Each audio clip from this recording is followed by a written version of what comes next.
So thanks to the directors of Spider-Man Into the Spider-Verse, we now know why Sony decided not to use a cameo featuring all three live-action versions of Spider-Man that have been made by Sony. And that's because they're going to be handling that in live action with a giant crossover. So let's talk about Sony, the waiting game, and what does this mean.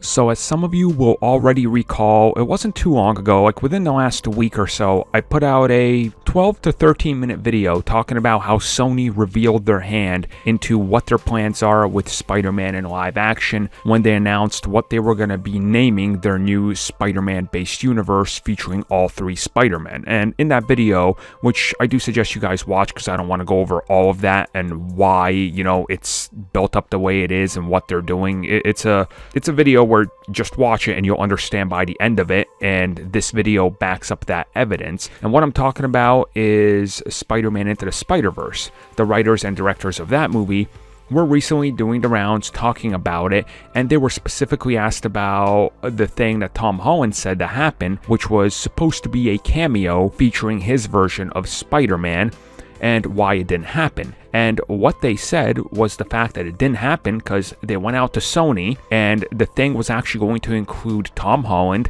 Andrew Garfield, and Tobey Maguire. And Sony said that it was too soon to do it right now because they're gonna do it when it's right. Again, the video I made explains this exact scenario. Obviously, with the new naming scheme for the Spider-Man, universe they're building with Venom and all this tying in together, the multiverse being a concept, the SpiderVerse, and them saying it's too soon, you understand that Sony, as I've been saying for years now, sees a live-action Spider-Verse as their version of Avengers Endgame. It's a huge deal that they can make into an even bigger deal. And if you look at the, Spider-Verse comic sales, that further backs up that idea. So again, you just kind of look at all the evidence that's presented, and this makes sense. Now, when is this going to happen? Well, 2022 is Into the Spider-Verse 2.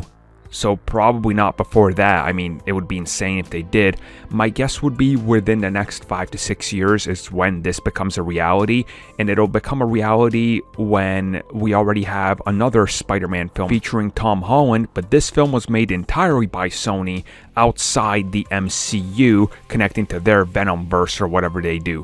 Then after that, you'll slowly start to see that build up in anticipation. Because, again, they don't want to jump into this like they did with, TASM 2.